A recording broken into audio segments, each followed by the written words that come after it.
안녕하세요, LTK입니다. 오늘은 바이크에 입문하는 절차 5단계와 바이크에 입문할 때 고려해 볼 것들에 대해서 이야기해 볼까 합니다. 바이크에 입문하는 절차 첫 번째는 적합성입니다. 우선 바이크를 입문하기 전에 적합성을 따져보셔야 합니다. 나는 바이크를 타기에 적합한 사람인가? 이게 무슨 말인가 싶으실 텐데 간단히 말씀드리자면 본인이 평소에는 괜찮다가 차를 타고 도로에만 나가면 유독 분노 조절이 안 되고 뭔가 절제가 안 되는 것 같다. 이런 분들은 바이크를 타시기에는 다른 사람에 비해서 비교적 부적합하다고 말씀드리고 싶습니다. 바이크 타고 도로에 나가면 분노할 일들이 굉장히 많이 생기거든요. 정말 많이 생깁니다. 분노하게 되는 요인은 정말 많아요. 불법 유턴, 신호위반, 깜빡이 없이 들이밀기, 이런 게 내 생명과도 연관되어 있는 일이다 보니까 자동차를 탈 때보다도 더 예민하게 반응하게 됩니다. 바이크는 기분이 좋은 상태로 타야 해요. 그래야 판단력이 흐려지지 않고 돌발 행동을 잘 안 합니다. 물론 2륜차도 4륜차 운전자들한테 똑같이 분노 유발을 하고 있긴 합니다. 오히려 그 이상을 하고 있을 수도 있고요. 이런 논쟁의 여지가 있는 부분은 이 영상의 목적에서 벗어나 있으니까 다음번에 이야기하도록 하고, 우선은 다시 본론으로 돌아가 봅시다. 바이크를 잘 탄다라고 말할 수 있는 사람의 특징은 제가 생각할 때는 절제력이 강한 사람입니다. 바이크는 정말 절제력이 강해야 해요. 너무 신나서 과속하고 주체를 못하고 달리다가 그 한순간의 흥분 때문에 정말 안 좋은 결과로 돌아올 수 있거든요. 저 또한 그런 위험한 상황을 몇 번이나 겪었고요. 방심하고 평정심을 잃는 순간 아마 도로에 누워있을 겁니다. 코너에서 무릎을 꿇고 최고 속도를 찍고 이런 게 잘 타는 게 아닙니다. 여러분, 도로는 레이싱 서킷이 아닙니다. 바이크는 가늘고 길게 안전하게 오래 타는 사람이 잘 타는 겁니다. 냉철하게 자신을 한번 판단해 보세요. 여러분이 바이크를 타기에 적합한 사람인지. 첫 번째로, 나는 절제력이 충분히 있는가? 두 번째로, 나는 평정심을 유지할 자신이 있는가? 만약에 본인이 이 두 가지 항목에 대해서 자신이 없는 것 같다라면 개인적으로는 바이크 입문을 추천하지 않습니다. 장기적으로 봤을 때 여러분에게 위험합니다. 다음번에 아예 이 부분을 주제로 영상을 다뤄볼 계획이 있습니다. 그때 자세히 설명드리겠습니다.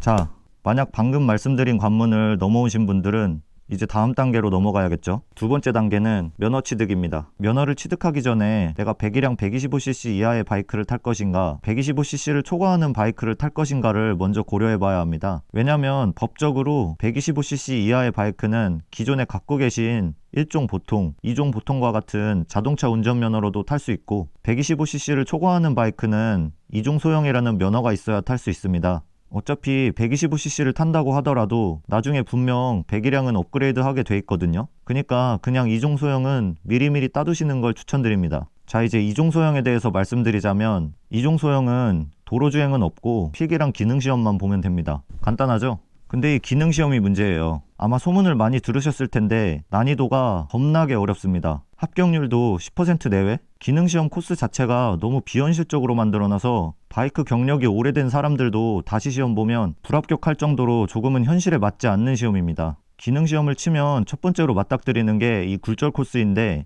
이 90도로 꺾이는 코스가 실제로 바이크를 타고 들어가 보면 이걸 시험을 치라는 건지 묘기를 부리라는 건지 모를 정도로 좁은 코너를 급격하게 돌아나가야 되거든요. 시험 치시는 분들 100이면 100 여기서 다 떨어집니다. 면허시험장에서 50명이 시험을 보면 5명, 심하면 2~3명만 합격할 정도로 극악의 난이도를 자랑합니다. 근데 너무 겁먹지는 마세요. 여러분도 붙을 수 있습니다. 이 10%의 합격률이라는 게 보통 면허시험장에서의 이야기입니다. 코스를 여러 번 타보고 시험을 치는 게 아니라 그냥 일단 무작정 가서 바로 시험을 치시는 분들이 많아서 결국 합격률이 낮을 수밖에 없습니다. 여러 번 도전해서 보통 10번 이내에는 따시는 것 같은데 그렇게 하기에는 정신적 스트레스가 크지 않을까요? 저는 그래서 2종 소형을 그냥 운전학원 가서 땄습니다. 운전학원에서 따게 되면 기능시험 코스를 10시간을 먼저 타고서 시험을 치게 되거든요. 그러니까 늘 자기가 타던 코스에서 늘 타던 바이크로 시험을 치기 때문에 비교적 수월합니다. 수월한 수준을 넘어서 합격하기가 아주 쉬워집니다. 면허시험장에 가서 그냥 따는 것과 다른 점은 40만원 정도의 학원비가 추가로 든다는 거죠. 대신에 학원에서 따시는 분들은 보통 한 번에 바로 따시는 분들이 많습니다. 그래서 보통 면허를 돈 주고 사온다고 표현합니다. 그래서 저의 추천은 학원비를 들이더라도 그냥 맘 편히 학원에서 코스 익히시고 따시는 것을 추천드립니다. 하지만 이것도 개인의 선택이니까 어떤 방법으로든 면허만 따신다면 문제는 없습니다.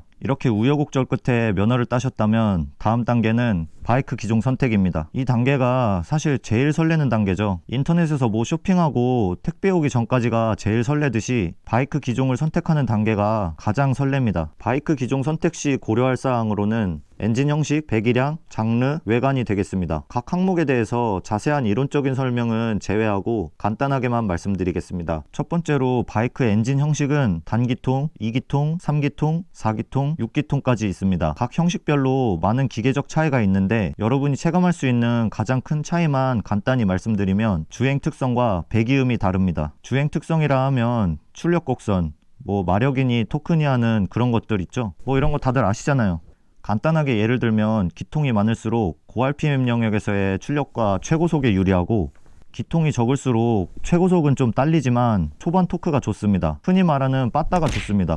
배기음은 말 그대로 소리, 자동차도 엔진 형식에 따라서 배기음이 다르듯이 바이크도 똑같습니다. 배기음마다 특징이 있고 각각의 매력이 있어서 어떤 배기음이 좋다라고 말하기에는 어렵지만 보통 기통수가 많을수록 부드럽고 엔진다운 엔진 소리가 납니다. 기회가 되신다면 유튜브에 바이크 기통수별 배기음 모아놓은 영상이 있거든요. 그걸 한번 보시는 걸 추천합니다. 두 번째는 배기량입니다. 배기량은 큼지막하게 나누자면 125cc 이하부터 흔히 쿼터급이라고 부르는 250cc, 미들급이라고 부르는 600cc, 리터급이라고 부르는 1000cc, 오버리터급이라고 부르는 1000cc 이상, 이렇게 나눌 수 있습니다. 우선 배기량이 낮을수록 경제적입니다. 연비가 좋다는 얘기죠. 쿼터급 바이크의 연비가 보통 리터당 20km에서 30km 정도 나오고, 미들급 리터급 바이크는 보통 10km에서 20km 정도 나옵니다. 주행 방식에 따라서 10km도 안 나오는 경우도 있고요. 그리고 할리데이비슨 같은 예외적인 케이스를 제외하고 일반적인 경우는 배기량이 높을수록 힘이 좋습니다. 당연한 거죠. 그리고 각 배기량 클래스마다 체감되는 그 힘의 차이가 어마어마하게 납니다. 250cc급만 해도 제로 100 6초대가 나오는데 그 이상급은 말할 것도 없습니다. 예를 들어서 1000cc급 바이크라면 페라리 람보르기니와 맞먹는 정도의 가속 성능이 나옵니다. 보통 쿼터급으로 입문하는 것을 추천하는데, 그 이유는 만약 고배기량 고성능 차량으로 입문하게 되면 자칫 컨트롤을 잘못했을 때 사고로 이어질 수 있기 때문에 그렇습니다. 물론 고배기량 입문하고도 사고 없이 잘 타시는 분들도 많지만 기본적으로 저배기량에 비해서 컨트롤 미스로 인한 위험성이 큰 건 사실입니다. 저배기량은 운전자의 컨트롤 미스를 어느 정도 커버해줍니다. 제 개인적인 추천으로도 쿼터급 입문을 추천드리는 게, 처음부터 고배기량 차량을 타면 그 배기량 클래스를 업그레이드하면서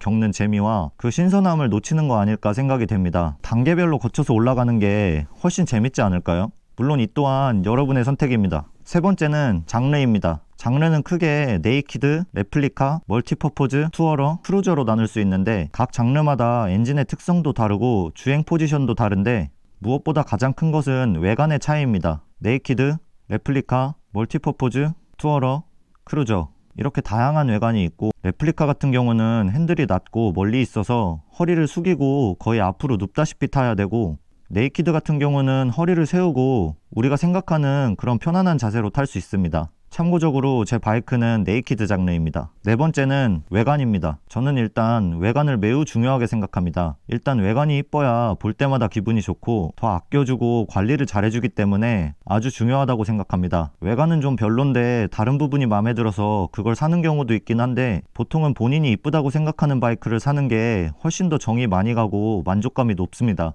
자, 이렇게 바이크 기종 선택의 고려사항을 살펴보았고, 이제 다음 단계는 실물 확인입니다. 바이크 기종을 이미 선택하셨거나 기종 선택을 진행 중이시라면 반드시 실물을 보러 가시길 바랍니다. 각 브랜드별로 곳곳에 전시장이 있으니까 가셔서 꼭 실물을 보시고 시트에도 한번 앉아보세요. 그냥 사진으로 보는 거랑 실물로 직접 보는 거랑 엄청나게 차이가 크거든요. 아마 실물을 확인하는 게 기종 선택에 많은 도움을 줄 겁니다. 보통 사진으로 봤을 땐 작아 보였는데 실물은 되게 큰 경우가 많습니다. 이것과 관련해서는 제가 이 영상에서 설명을 드렸습니다. 그리고 꼭 바이크에 앉아보셔야 하는 게, 주행 포지션은 편안한지, 내 스타일에 맞는지, 또 시트고는 괜찮은지, 혹여나 까치발을 들어야 하는지, 그리고 무게는 적당한지, 이런 것들을 종합적으로 확인해야 됩니다. 만약 이 모든 절차가 완료되셨다면 이미 당신은 바이크에 푹 빠져 있습니다. 이제 계약만 하시면 됩니다.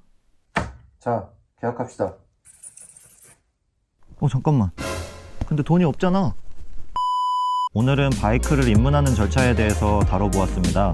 개인적인 의견이 들어간 것도 없지 않아 있는데 대략적인 절차가 도움이 되길 바라면서 이 영상을 촬영했고요. 어쨌든 입문하는 과정에 있어서 방법이나 선택은 본인이 결정하는 거니까 아무쪼록 현명한 선택, 그리고 행복한 바이크 라이프 되시길 바라겠습니다. 이상 멜트K였습니다.